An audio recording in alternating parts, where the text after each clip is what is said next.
Les podcasts du Figaro. Début 1953. Staline a 74 ans. Il exerce un pouvoir tout-puissant en URSS et dans les pays du bloc de l'Est. On l'adule comme un dieu vivant. Pourtant, sa santé ne cesse de se détériorer. Le maître de l'Union soviétique souffre d'hypertension. Il présente un risque d'infarctus du myocarde. Pour se ménager, Staline réside de plus en plus dans le sud de la Russie. Lorsqu'il est à Moscou, il préfère vivre dans sa datcha plutôt qu'au Kremlin. Et la paranoïa du petit père des peuples, comme on l'appelle à l'époque, n'a plus de limite.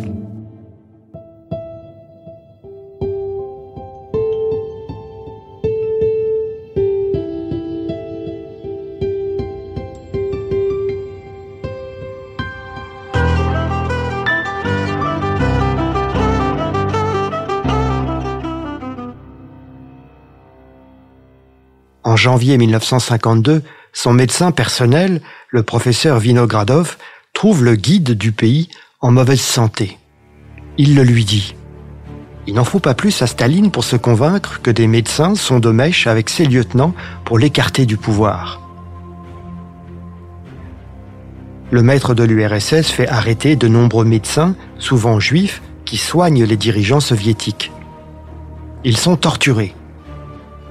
En janvier 1953, la Pravda affirme qu'on a découvert un complot de blouses blanches travaillant pour la CIA qui sont chargés d'assassiner Staline et l'équipe dirigeante de l'Union soviétique.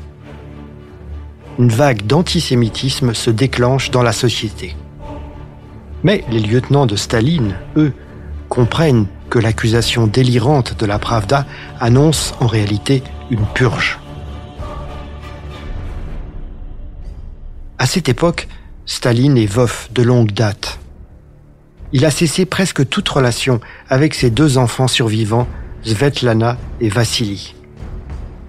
Comme il craint la solitude, il a l'habitude de convier ses lieutenants le soir à la projection d'un film au Kremlin, puis à dîner dans sa datcha à l'extérieur de Moscou.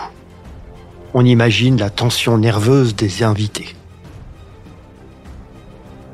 Le 28 février 1953, Beria, Malenkov, Khrouchtchev et Bulganin assistent à la séance habituelle de cinéma au Kremlin, suivie du souper à la datcha qu'ils rejoignent dans leur limousine noire. La soirée se déroule sans drame. Soulagés, les convives se retirent et regagnent Moscou. Le lendemain matin, 1er mars 1953, les gardes s'étonnent de ne pas être sonnés par Staline dans la matinée. Mais la journée s'écoule sans qu'aucun d'eux n'ose pénétrer dans ses appartements sans y être appelé. Vers 22h30, enfin, prenant leur courage à deux mains, prétextant qu'ils ont du courrier à remettre à Staline, ils entrent. Le maître de l'Union soviétique gît, inconscient, sur le parquet, en pyjama. Il a été victime d'une violente attaque cérébrale. Les gardes rappellent les invités de la veille.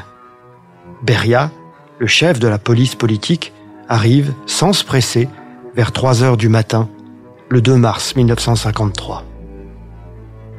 Les lieutenants de Staline laissent passer plusieurs heures, volontairement, avant de faire appeler des médecins. Ceux-ci arrivent enfin à 7h du matin. Ils l'examinent en tremblant. Les membres de l'équipe dirigeante du pays se relaient deux par deux toute la journée pour veiller Staline. On chuchote à son chevet. On négocie discrètement. Puis, le lendemain, les médecins déclarent le petit père des peuples condamné. L'état de santé de Staline n'est annoncé à l'Union soviétique que le 4 mars à 6h30. Il meurt le lendemain, 5 mars 1953 à 21h50. Celui qu'un peuple de 200 millions d'habitants acclamait tous les ans sur la place rouge, Joseph Staline, est mort. le chef du plus vaste empire du monde, a succombé à 73 ans à une hémorragie cérébrale. Depuis 1924, il avait pris la succession de Lénine et assumé à la fois la conduite du peuple russe et celle du régime soviétique.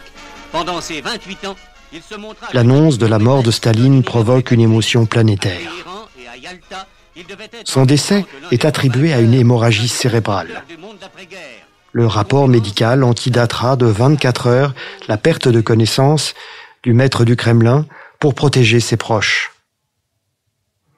Les héritiers de Staline ont réussi à lui survivre. La lutte pour la succession commence.